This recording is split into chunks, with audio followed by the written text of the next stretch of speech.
All right, welcome to the first analytics salon from Nylon Calculus. We're about 40 minutes late. We had some technical problems. I had a hard time figuring out how the Google Plus Hangout stuff works on the back end, but we're all up and ready. I'm here to facilitate. We've got Ben Dowsett, Jacob Rosen, Nathan Walker, and Kevin Farragon for this first go-around, and we're really excited. So to just kind of explain for people who are catching on to the idea, the Salon was a phenomenon in the 1800s. It was sort of a social gathering that also had an intellectual function. So people would debate topics of the day, pieces of science, political ideas, things like that. And so we had the idea of bringing that structure to basketball analytics. So the idea is we're going to just have a conversation, have some fun, talking about a specific topic. And today the topic is Dion Waiters and Bradley Beal. It's not a competition. It's not a game show. We're not. Nobody's trying to make the winning argument here. We're just going to sort of put our heads together, have some fun, talk for a little while, and see if we can understand the differences between Dion Waiters and Bradley Beal a little bit better. The structure of this might seem a little bit contrived for the first time, but we're going to give it a shot. I'm an educator, and in the school I work in, we use a protocol structure for our data team meetings. So it helps keep the conversation flowing, make sure it's balanced, and everybody gets a chance to talk, and it makes sure that people sort of doing as much listening as they are talking. So, so hopefully everybody's contributing and learning something at the same time. So diving right in, the topic we wanted to talk about this first time is Bradley Beal's Dion Waiters. Came into the NBA the same year, and they've always sort of been this fulcrum around people argue which player's better, which player's more valuable, and so we wanted to see what sort of context analytics could bring to that discussion. So the first issue that we wanted to talk about is which is more valuable, Bradley Beal's shooting or Dion Waiters' shot creation abilities. So what we're going to do with that question is each person, Ben, Jacob, Kevin, and Nathan, will each get a minute or two to share their insights into that question. And then from there, we'll just sort of have a go-around where people can extend, ask questions, challenge ideas that other people brought up until we go all the way through. And then when we're all set with that, we'll move on to the next topic. And then also, I know a few of the guys have some charts and tables and stuff that they'll be tweeting out during the discussion. So I'll throw out everybody's Twitter handles in just a second, and you can follow along. So we'll start with that first question: which is more valuable, Bradley Beal's shooting or Dion Waiters' shot creation abilities? So we'll start with you, Ben, and we'll just move across.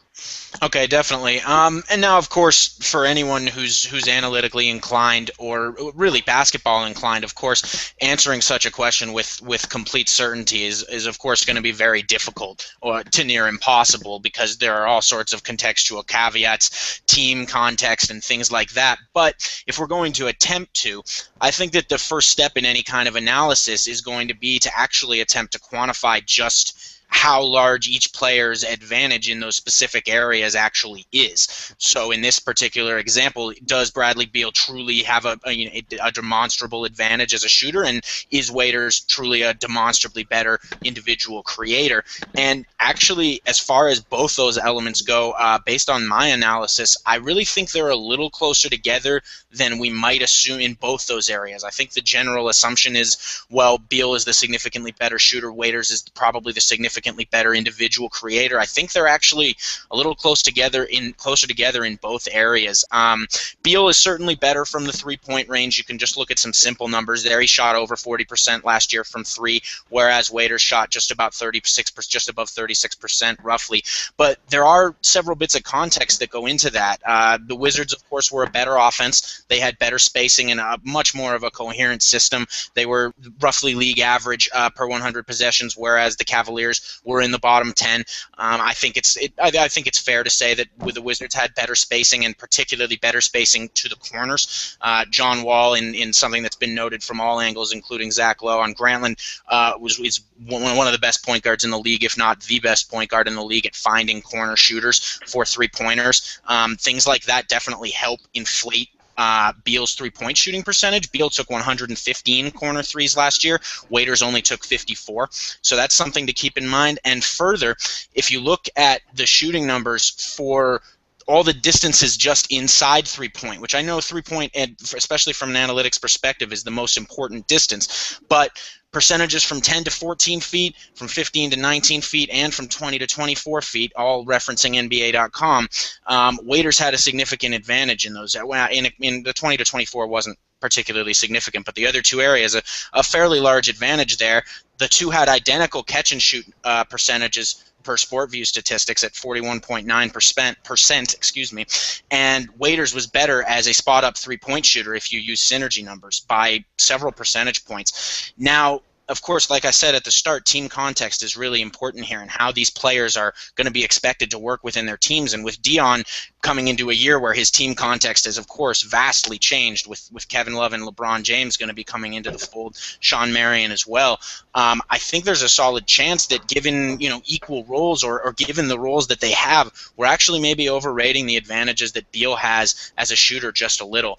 And then as far as shot creation, we can look at certain things like little bits of synergy numbers. We can see that Waiters has the better pull-up numbers per SportView. He's 38.9%. Beal's 35.9%. But overall, quantifying who's really a better creator, given the team context, is kind of difficult. Waiters was asked to do a ton more of it last year. He took 179 field goal attempts in isolation versus just 60 of those for Beal. And 53.5% of Waiters' shots were unassisted, meaning he created them himself or something down those lines, whereas only 36.4 uncontested or unassisted, for Beal. Waiters also had the higher turnover rate. So clearly, because of course, the team context, Washington has a couple of more creators, especially the big men who the Cavs really didn't have any of that last year, big men creating from the elbows. I think it's a tougher question to answer there too, because maybe if Bradley Beal was forced to be doing a lot more individual isolation, he would be a little more successful at it and would work on it more often. But I think they're a little bit closer together in both areas, and really determining which is more valuable plays a ton into the team that's around them. This year, Beal's got Paul Pierce coming in from Brooklyn last year. That's a guy who's going to be a creator with the ball in his hands. So maybe that's not an area that Beal's ever going to really have to be highly proficient in. And of course, things may change a lot for Waiters this year too, being essentially a fourth option on a team with Kyrie, Kevin Love, and of course LeBron James. So that's my 2 cents there. All right, thanks, Ben. Covered a lot of ground there. On to you, Jacob.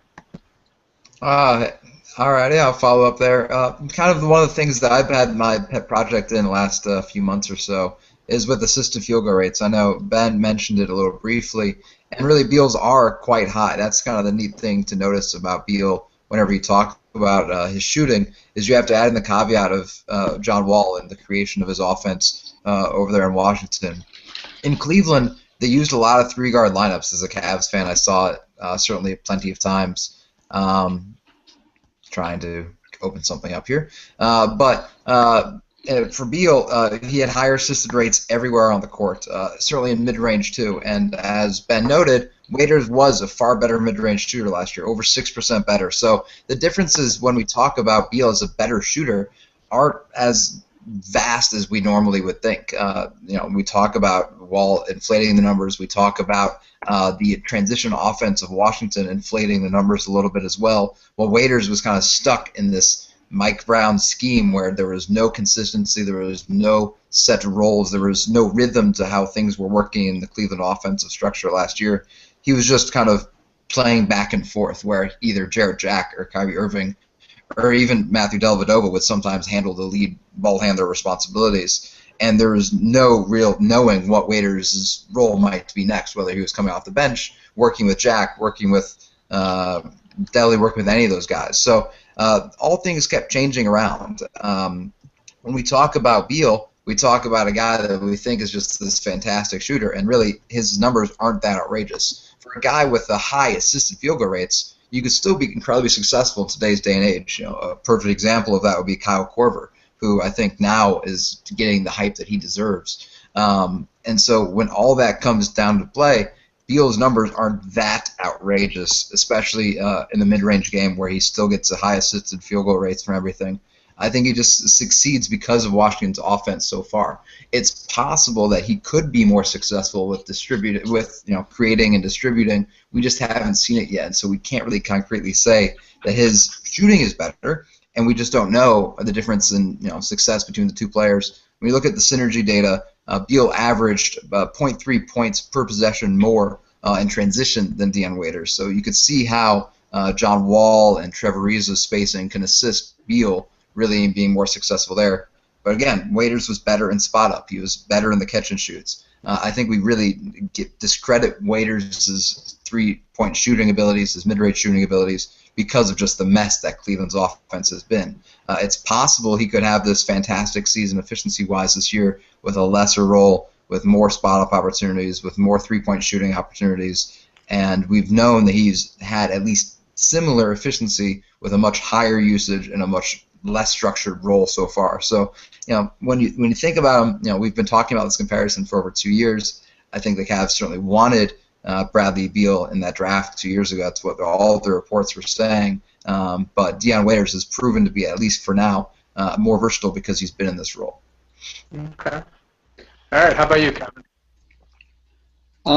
Just to hit on a lot of ground that has, I guess, sort of already been covered, but I think I think Waiters' skill set is the rarer one. I think being able to break guys down off the dribble, get into the paint, and collapse defenses is a skill that, for good reason, is often considered to be sort of the primary skill set you want. If you're looking to try to hit a home run in the draft, for instance, that's a skill set that most scouts are going to want you to have, and I think Waiters is stronger at that fairly significantly. You can kind of see it in their free throw rates, across the first 2 years in the league.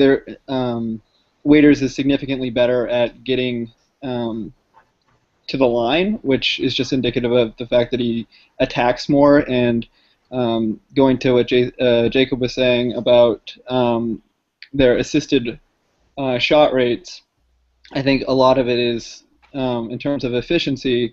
If you look at their true shooting numbers and their effective field goal percentages, they're relatively almost identical. But when you factor in the fact that many more of his shots are unassisted, I just think that Waiters has a much more difficult job. And I also think that John Wall is just a much better point guard at setting up his teammates than Kyrie Irving has proven to be so far. And I think that also makes Waiters' job a lot more difficult than what Bradley Beal has done. I will say, though, that Bradley Beal was pretty impressive in admittedly small sample of playoff games. I don't think playoff experience necessarily matters more than an 82-game sample, but I think that his playoff run was pretty impressive in terms of what might be coming, and then that I think gets a little bit into what can you expect for them in terms of their development going forward, which I think is a question later on about their ages and things like that. But for me, it's Waiters' shot creation is more valuable than the spacing, because also a sort of separate issue is, it's not as though Waiters is a terrible shooter. Even if you just go by raw 3-point percentage, he shoots and converts at an above-average rate. So defenses aren't going to necessarily want to leave him alone. And if you have to cover him, maybe you're a little bit snugger on defense on Beal, but if you look at the synergy numbers and the other catch and shoot numbers that are available, even that seems to be, as Ben was saying, kind of a little bit of a fallacy that Beal is better as the space the floor guy. It's just that they've occupied different roles, and so Beal has been given more of a chance to, quote unquote, space the floor because he's been operating off the ball more frequently. And a large part of that is the Wizards just having many more better players than the Cavs have. So Waiters sort of ends up in this role where he's doing more than he's capable of doing at an efficient rate. I mean, he's capable of doing it, but then the efficiency suffers. So I think Waiters is, all told up, probably the better offensive player right now, and so far in their careers. Okay. All right, Nathan.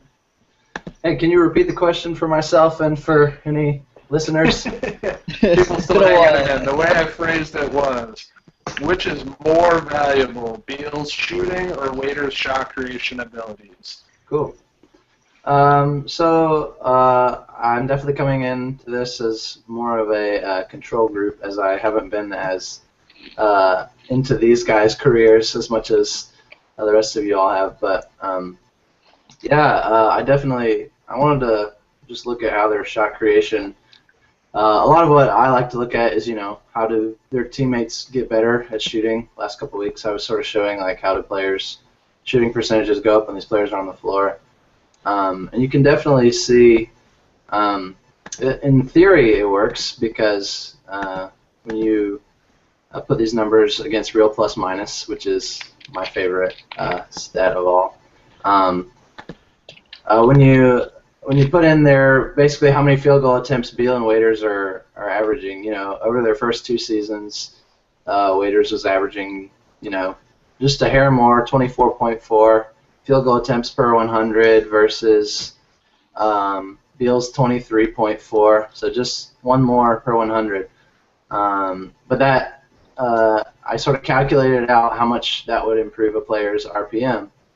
And Waiters basically is just a hair better in terms of the amount of shots he's putting off the floor, pulling defenses away from his teammates, spacing the floor, taking harder shots, obviously things that have already been mentioned several times. And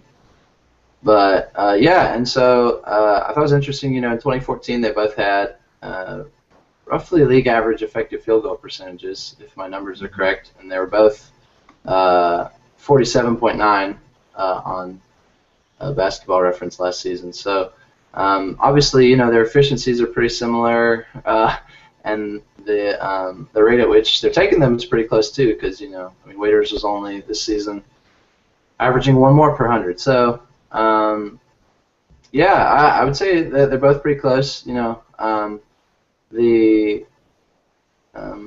If you're just looking at it from that broad view, but yeah, I definitely agree with everyone else that playing for the Wizards is a much easier task. So it sort of remains to be seen. Okay. So I know a lot of people talked about team context, and that's something that we're going to circle back to kind of at the end. But as we go back around, if anybody has anything they want to add on this issue, I'd like to throw back something that Kevin said. The idea of shot creation or being able to break a guy down off the dribble, that skill is more rare. And even though So even though the balance of Beal's offensive game and the balance of Waiters' offensive game holistically maybe sort of equals out in terms of value, is the fact that the particular skill Waiters has appeared to be better at so far, the fact that skill is maybe more rare, does that make him more valuable? So we'll go back to Ben and maybe a little shorter on our answers, so we can just spin around this time. Yeah, and that actually touches on kind of the area that I was going to circle back around to here, which is kind of and going with the sort of team context caveat along with that is I think it's pretty obvious that the shot creation variable there, an ability to get your own shot, pretty much at will or in a lot more situations, is certainly more rare.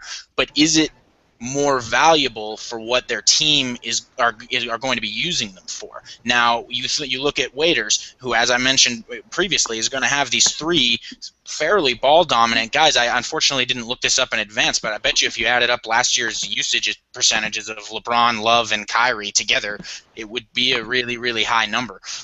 It might even approach 100, honestly. Like, it wouldn't be, but it would, I bet you high 70s or 80s. And you put those three guys out there, and how much are you really going to need a fourth option who can break down in one-on-one when you've kind of got – I mean, I guess that's really not Love's game as much, but when you've really got three other guys that are going to be an option before you, is how much is that a necessity? And then where I was going to go from that is going to kind of ask maybe a little further question is, how do we think, given these two precise teams and what we know about them going into this upcoming season, is who would actually fit? Let's just say, for the sake of argument, let's say that we are assuming that Beal is a slightly better three-point shooter, even on the catch and shoot, which, again, the numbers don't necessarily bear that out, but let's just say that was the case.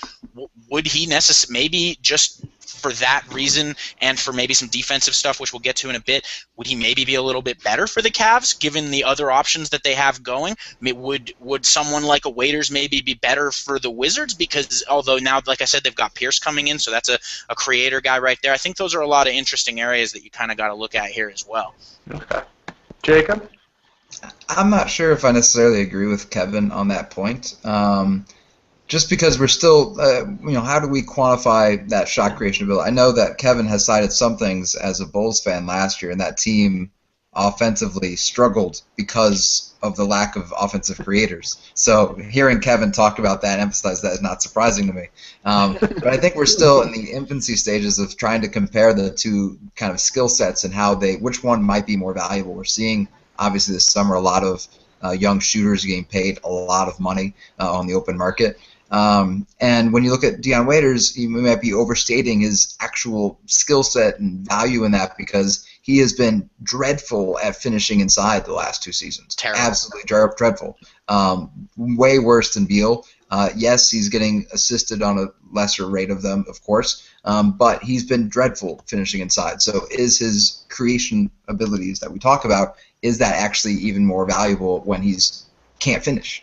He's proven no ability to do so on a consistent basis so far. So I think the conversation is still very much up in the air about which one might be more valuable. A shooter in a system like a Kyle Korver will always be a tremendous asset for a team to build around because you can have other guys doing different things and you can just throw them around running rough screens and all sorts of movement and make them successful. So I don't know if it's necessarily more valuable what Waiters does. Again, Beal has a stat I just want to drop about Beal is that with John Wall, which he had this year and not really as much as rookie year, he has had an efficiency field goal percentage of about 50%, and without John Wall, it's closer to 45. So he's hardly even close to average without John Wall. And so it'd be interesting to see how successful Waiters could be with a guy like that. So before we go to you, Kevin, Jacob, one line he said that I really liked is a shooter in a system always has value. Oh, did we in a lose you? system? Yeah, we lost your sentence there. Yeah, I lost you for a bit. Sorry, I was just saying, Jacob said a shooter in a system will always have value.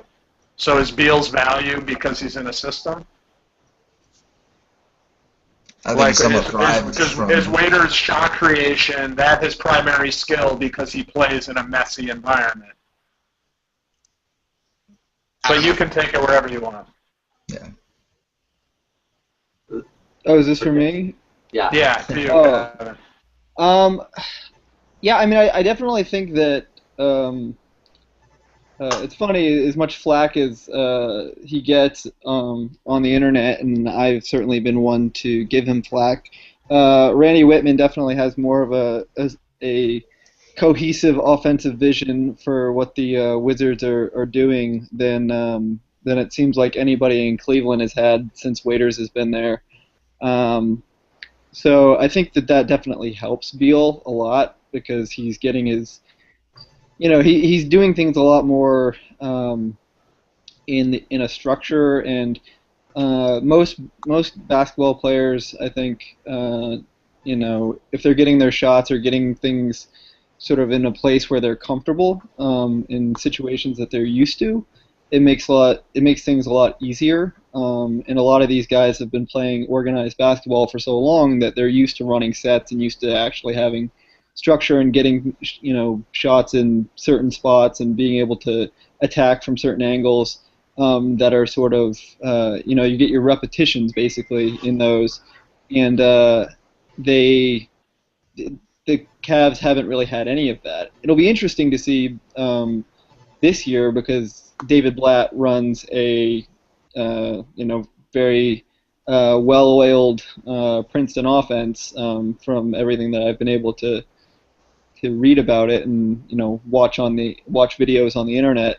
So I think that'll be one other interesting thing. I mean, it'll be tough because Waiters isn't exactly going to be having the same level of opportunities as was alluded to dominate the ball because LeBron and Kyrie and even Kevin Love being there is going to be a big part of that. But I mean, if he's in a six-man role when some of those guys are sitting, then maybe he still gets to have a over 20 usage percentage, and he just goes against the bench guys.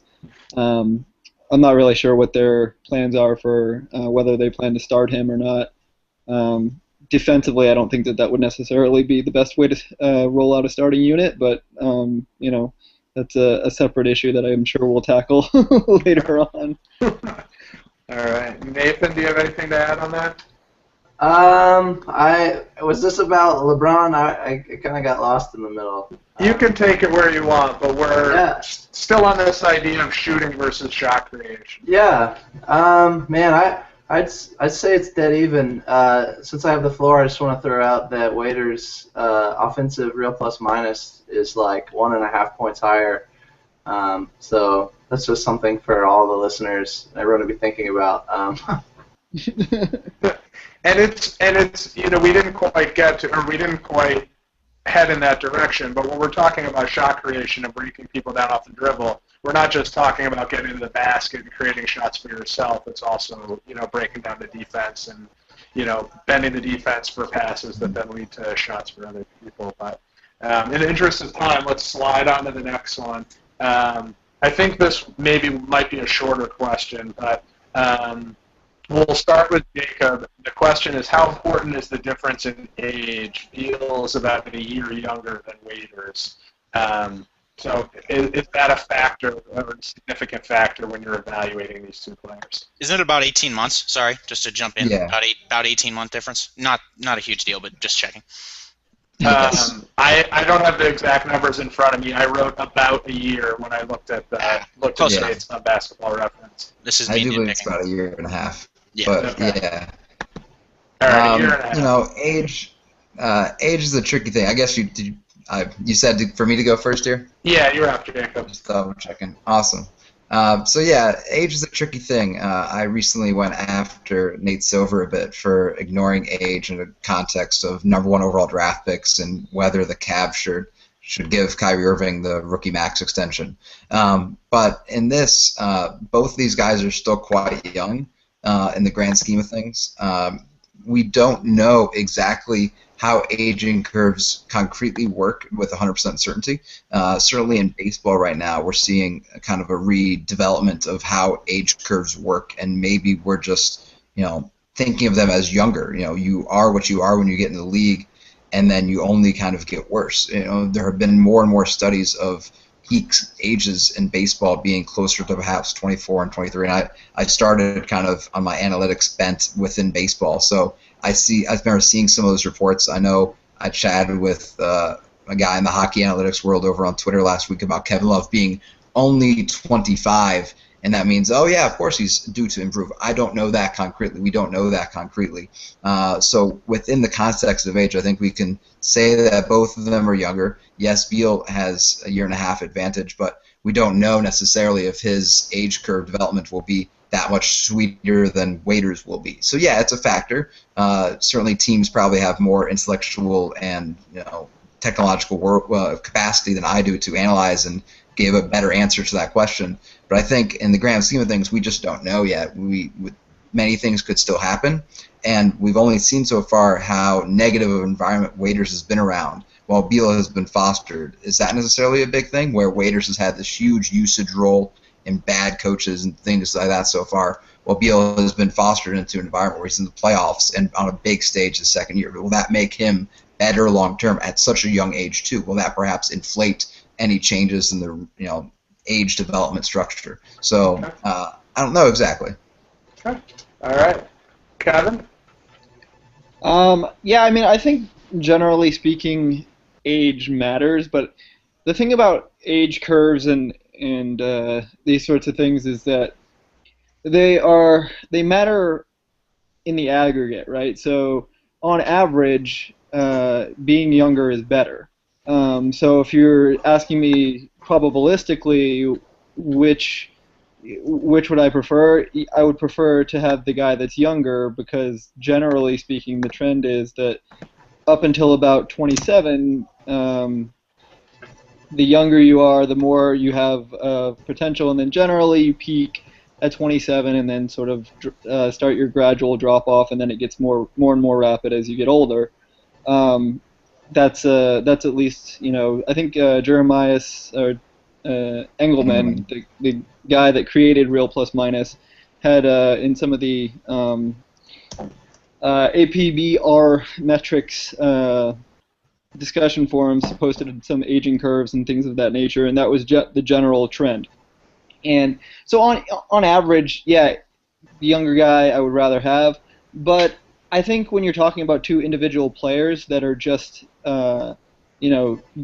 individual data points on the curve, it's possible that the age doesn't matter at all between those two. I mean, again, probabilistically, yeah, you want the younger guy generally, but I don't know that when you're making a comparison between two individuals like this that you should give it that much weight relative to, especially where it's 18 months. I mean, it's not this gigantic gap. It's not like Waiters is super duper old. And I think also that experience is probably more relevant in some ways than age. Like, I think age and experience together give you the most information, but if you had to pick like age and experience, I think that experience is still pretty high up there in terms of weighing them.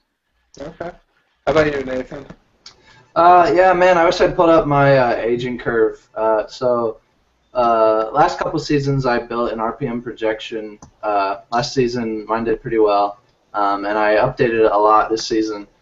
And so I used, but this time instead of sort of arbitrarily combining what I thought, or arbitrarily combining statistical input and age, I combined them together. Long story short, I have a projection for both these guys.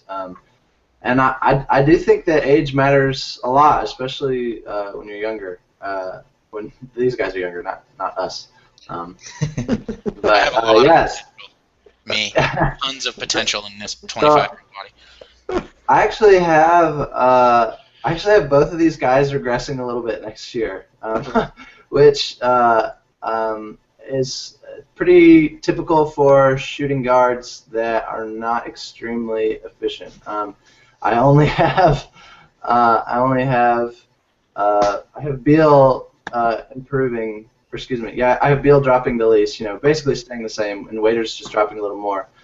And it's just taking into account their prior two seasons. Looking at 2013, Beal's real plus minus was -2. In 14, it jumped to -0.5. So I have it sticking around there at -0.6.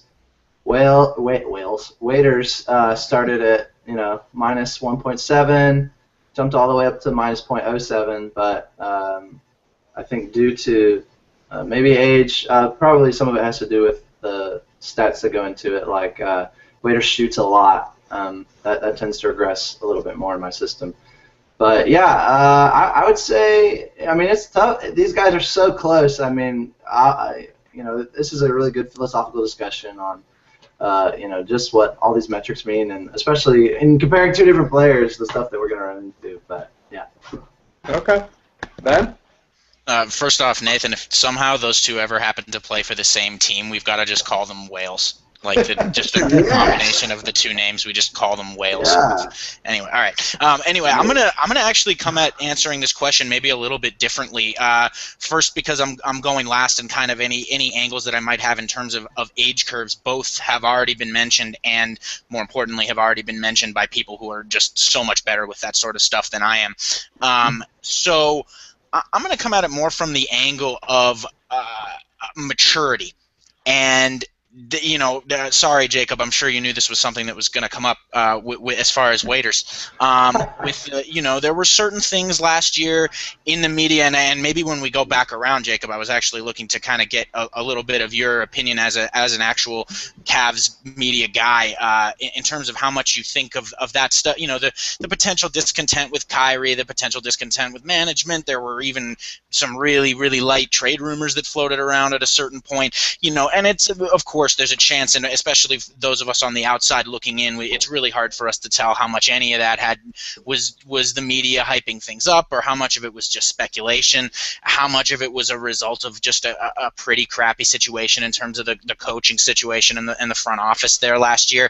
But for me, I do think that that's a real tangible thing, and I know we're here, we're mostly a group of nerds, and we come at things from a very practical standpoint and things like that, and sometimes things like attitude and effort level and things like that can kind of get left out in the cold from the types of analysis that we do. But I think that they can have a real tangible effect on what's going on the court. And if it does turn out that maybe Waiters is a little bit more of a head case than we thought, regardless of his age, he's whatever we said, 18 months older, but thus far in their careers, at least so far, it does appear that Beal's maybe the slightly more mature person, slightly more willing to sacrifice for the team, maybe. Now, of course, again, 100% speculation here, because we've talked about the team context leading up to this, and Beal's been in a much better situation. He's had really no reason to be upset. He's come right into a team that's kind of competing already, and whereas Waiters has come into a team with lots of lottery picks and lots of prospects, but that hasn't really done much so far. But I think this year is going to be the huge test of that. That you've got the veteran presidences and LeBron and looks like Sean Marion as well coming in, and is Waiters willing to do more, to maybe even take a little more of a backseat, see his usage drop, maybe even fairly significantly, be playing a lot more off the ball, be asked to go really, really hard on defense every possession because he's doing a little less on offense, things like that. And if it turns out to be a problem for him, even with guys like LeBron and Love and Marion in the locker room, then that's when we might be worrying about a maturity type of thing. And is this guy the type of team player that you want on a title contender long term? I'm not sure if that's exactly how we wanted the question answered, but that's kind of the angle that I took on it. Okay. In the interest of time, unless anybody has something really pressing they want to add on that one, I'm just going to move on to the next question. Is that okay? I can kind of answer some of Ben's things, I'm sure, within the next conversation. So the next question was, which player is a better defender? And we'll start with Kevin on that one and roll from there. I think that Beal's a better defender. I think that most of your one-number metrics kind of back that up. If you look at the Got Buckets numbers, gotbuckets.com, shout out to Kevin Hetrick and those guys. They have numbers from the Talking Practice guys, shout out to Talking Practice, they have it's pure RAPM numbers, but I mean it's prior informed by the previous years to balance out the noise, basically, and it's balanced against a prior for these two guys' rookie seasons. But if you look at those numbers, and then if you look at also on Got Buckets, they have 4 factors adjusted plus minus, which I really like because it gives you a little bit more information about what's driving the adjusted plus minus numbers for guys on each category. I think Beal was basically a slightly negative defender his first year. or a little bit of a negative defender his first year, and it was because he was kind of below average across the board in terms of the 4 factors on defense, but then he's basically raised himself up to being above average in every category except for giving up free throws to the opposing defense, and sort of like when he's on the court, the effective field goal percentage of his opponents goes down. The rebounding rate for the defense goes up a little bit, and then what are my 4 factors? Yeah, turnovers go for the offense go up when he's on the floor. Waiters is much gets a more negative picture painted of him by those numbers. And then if you just sort of watch them, Waiters, I think it was Ben had the video that he shared in the email thread, which maybe he wants to put up on Twitter. I will. That Waiters just does not really fight over picks and doesn't really. There's not a lot of effort, it doesn't look like, from him. And I mean, part of that I think is situational in the sense that he probably looked at his team and was like, "We're terrible," and didn't really put forth the effort that you'd like. But I think that maybe if he had tried harder, that they might have had a chance to make the playoffs. Because I don't think that they were talentless last year, but they also were, as we've discussed at length, sort of a mess on both ends of the ball. Their defense was kind of average, but it could have been a little bit better if Waiters and Irving weren't, guys that look completely lost on that end. But yeah, I think that Beal is the better defender, and both of them have gotten better. Though I should say that Waiters isn't as bad as he was as a rookie, and that it shouldn't come as a surprise because guys tend to get better from their rookie seasons. Most rookies are terrible on defense. If you look at my rookie projections, almost everybody is projected to be bad on defense. So I think that Beal's better, and I expect him to continue being better, but they're both getting better, which is obviously good. Okay. All right, Nathan?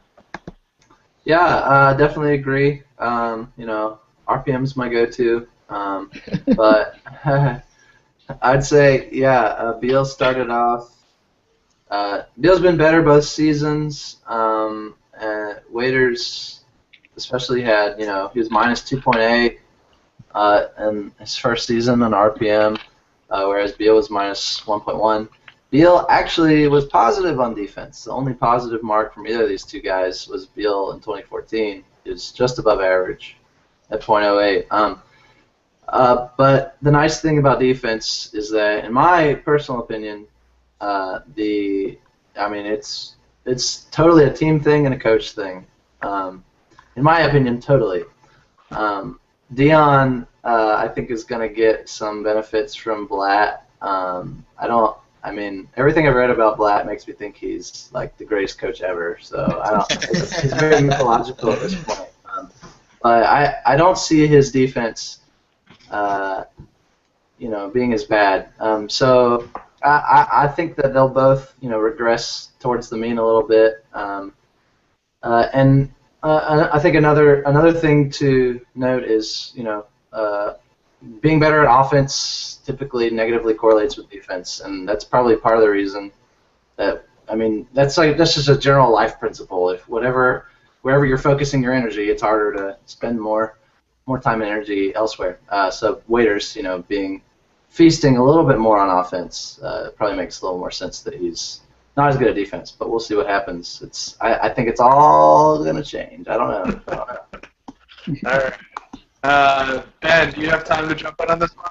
Yeah, I do, and this will probably be my last one before I have to run out for Adult League Hockey Championship game, which is of vital importance, as we all know.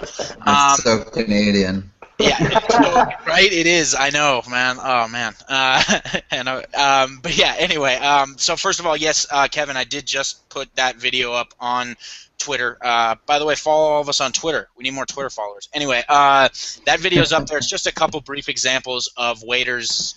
The way I phrased it on Twitter, and I agree with this, is a fairly comical screen navigation. He It's been his pick and roll, and this is an area where I like to sort of caution folks in terms of not synergy is a source we use all the time. We use my Synergy Sports for play classification and breaking down efficiency within certain play sets and things like that. And it's an awesome resource. First of all, not meaning to diminish in any way, but the defensive side of the ball is an area where certain of those numbers, based on sample sizes, player tracking differences, and things like that, can occasionally be a little bit off. Now, Waiters actually had the 30th best finished set points per possession against number, 30th best in the league for against opposing pick and roll ball handlers last year, and I think that's just a complete facade in general. He was really, really bad against the pick and roll in general, and really bad in a lot of areas defensively. In the tape that I've watched prepping for this, but to me, a lot of that was not actually a gap in skill. A lot of it was a gap in effort level. And when I talked during my last response kind of about some intangibles and about, you know, things like down that road kind of, and I think this is an area where it kind of tangibly applies. You see Beal when you know, I watched a couple hundred plays of each of them getting ready for this. You see Beal is generally more set. He's in his stance more quickly. He's much quicker to move laterally against a first step from an opponent. He's almost never standing straight up. You look at Waiters then on the other side. Waiters is often standing straight up on defense, especially away from the ball. He's almost always standing straight up, very rarely in his stance. Even when he's on the ball, he's often late getting into the stance. He's often late getting over off-ball screens. His recovery time against screens, like I just showed in the video for those who can see it on YouTube, his recovery time is just miserable. He makes no real effort to get back against those picks, and for me, this upcoming year is going to be a huge question for someone like Waiters, and analyzing it sort of from my perspective, the two before me had a little bit more of the numbers, and I'm going a little bit more off the tape on this one. I agree, of course, up to this point, Beal has been the significantly better defender, but I think really a lot of that has to do with some mental stuff and some effort, and if we can see, I think the only areas that Beal has a really huge advantage in physically, I think he's a little bit quicker laterally. I think he's maybe just the slightest bit stronger at deflecting penetration, but not by a lot. And I think this is the make or break year for Waiters, honestly, in terms of this area is, you know, now that he's got LeBron James in his ear and that, you know, he's got LeBron there telling him, listen, bud, you're the fourth option here on offense, so you need to be putting in the grit every time on defense. You need to be in your stance all the time. You need to be hyper vigilant, things like that. I do think that Waiters has the physical potential to be very, very close to Beal's level as a defender, if not basically equal. That's my thought there. All right. Thanks, Ben. We'll hand that question over to Jacob, that defense question. But just wanted to say thanks for joining us, Ben, and good luck in the hockey game. Thank you so much for having me, guys. Really good stuff. Everybody check out Nylon Calculus. It's been a real pleasure. I'm going to jump off now. But we'll retweet the final score. I will retweet the final score. I hope we win. And if we win, I will also tweet a picture of me drinking beer out of the trophy. There you go. All right. Good luck, guys. I'll listen to the rest later tonight. All right. To you, Jacob, on that defensive question. So, like, defense, obviously, the tricky thing to analyze. We're saying so much is related to the coach, so much related to the system. I think to give a bit of credit back to my Synergy Sports, slightly at least, in terms of just what we can say from it. Both in pick and roll ball handling and isolation, Waiters' stats were slightly better than Beal. I think what we have seen somewhat is that when Waiters or Irving can actually pay attention to the game of basketball defensively, which did not happen often the last couple years.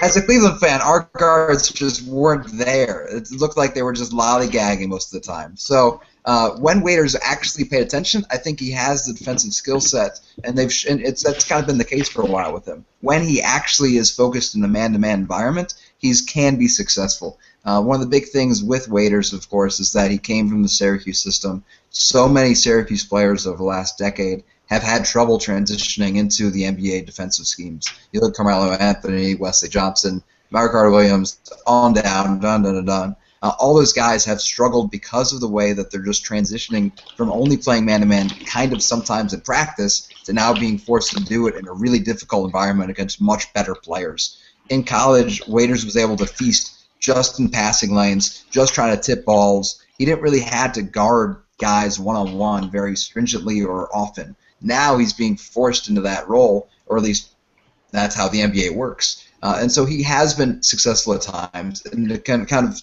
twist that into the conversation that Ben introed earlier about how Waiters is a crazy man, I think some teams have to have a little bit of crazy to them. In a sense, Waiters is kind of like, is very much a stretch, but he's kind of like a Dennis Rodman for this team right now. He's a guy that you have to have a little insanity. Waiters is insane. LeBron seems to really like that so far from the comments he's made, because Waiters thinks he's the best player on the court at all times. He wants to be the guy that is the best guard in the world. He's said that since day one in the NBA.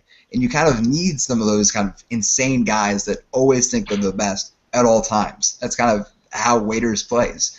So you're saying LeBron has his new Mario Chalmers? Mario Chalmers wasn't that insane. Waiters is crazy. He really is. And so I think it's not necessarily a make or break year for him.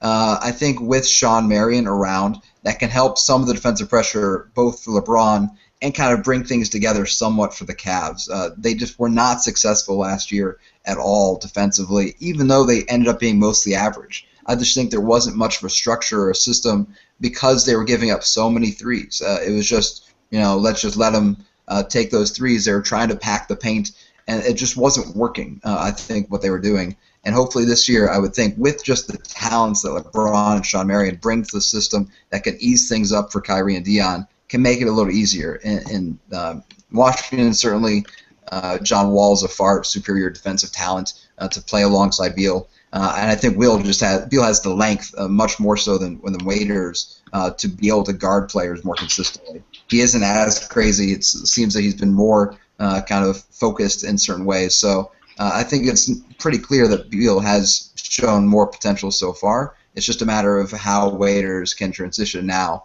into actually being more attentive. Okay.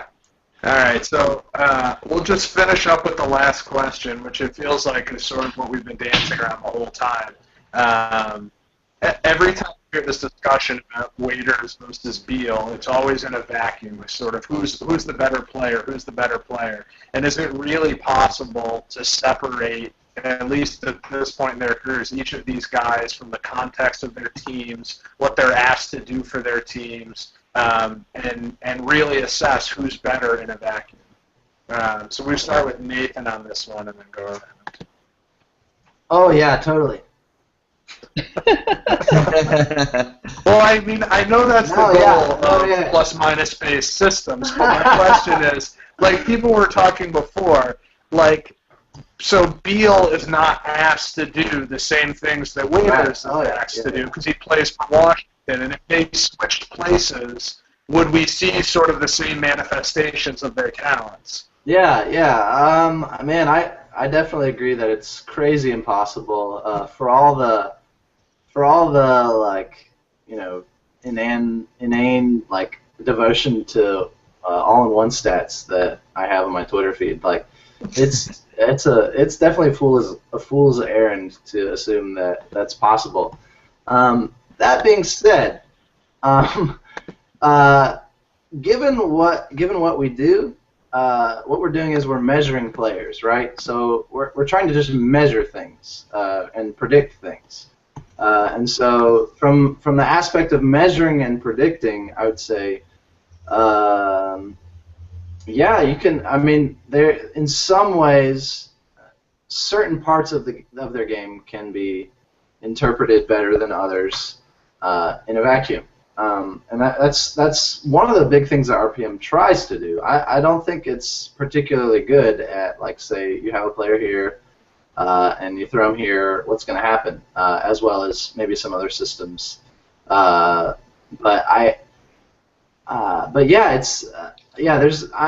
comparing in a vacuum, man, it's really hard, especially for because there's nine other players on the court at all times. I mean, there's just no way. I mean, you watch any play of basketball and you say, well, whose fault was that? Like, there's so many variables. I mean, the AC could have been up or not working.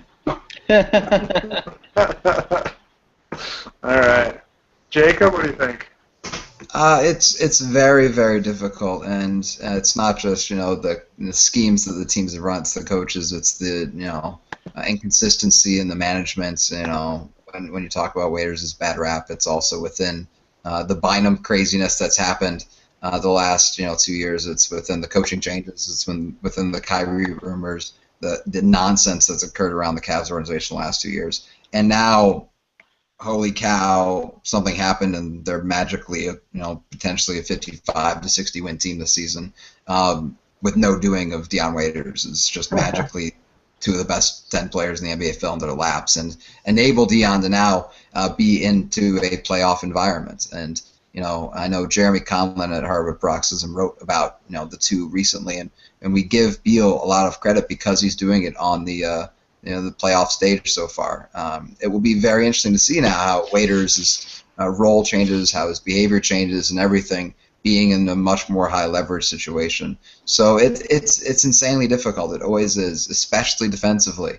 On offense, we know that Waiters has done these different things, and Beal has benefited a little bit perhaps from Trevor Ariza being around. How will he now? How will his role change with Paul Pierce? Will he now take on more of what Trevor Ariza did with really just spotting up much more frequently, taking corner threes? Perhaps that could be a more efficient way for Washington's offense to still have the diversity and spacing that it had last season. So a lot will change for both of these guys, and they're still incredibly young. So it's crazy how much we've talked today, how many words have been written about these two, and they're only 2 years in their career. They could both be playing for the next decade. And we will still be talking and talking and talking about, kind of how their paths change. And there's, just so much out there. We don't know how players are benefited long term from their early career, kind of situations and things. So still so much out there that can happen for both these guys. There's a lot that can easily change in the next few months. Okay. Kevin.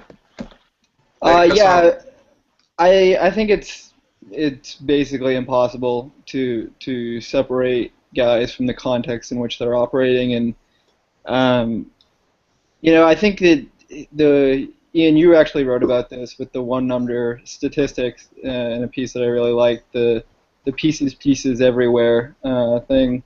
I think that it's one number stats don't do it. I think even if you look at the stats that are more contextual and look at, what are their catch and shoot numbers, even all of that is affected by who's, okay, John Wall is getting Bradley Beal his shots, and John Wall is really good at hitting guys right in the hands where they want the ball, in, really optimal spots to be getting shots for catch and shoots. All of that stuff affects the numbers, and that's why, it's basketball isn't baseball. And it's it's become almost a cliche to say that, but it's really impossible to totally decontextualize players, and I don't even know really what the value of trying to decontextualize them totally is, unless you're an NBA front office and trying to put together an ideal team of some sort. But even in that context, I mean, knowing what the caveats are, from watching the guys and from understanding the value of their teammates and what they do well and how it all meshes together is all stuff that you need to know. And I think just another thing about the one number stats is that there are error terms built into all of them, and the differences between, I think as we've kind of pointed out by just talking it out, the differences between these two guys are much smaller than any one number metric might suggest. I think their win shares per 48 minutes are, I think Beal is doubled up on Waiters so far, and I don't think that that's at all accurate. I think that, and then when it comes to say real plus minus or just pure RAPM, a regularized adjusted plus minus, I think that if I can say it, I think that the error terms in those are wide enough that, you know, it's really, you can't even say, even if you could decontextualize it and say that for sure these numbers are, you know, totally without context, even if you could, the error terms are such that you wouldn't be able to say who was better. And that's why arguments like this are actually kind of fun, is because there is no right answer. You can just, you know, marshal your evidence for either side and, you know, talk in circles, which is what sports talk is all about, right? Well, we just spent an hour talking in circles, and we'll tack that onto the thousands of hours that have been spent on Twitter on Waiters and Beal. There's going to be thousands of hours more.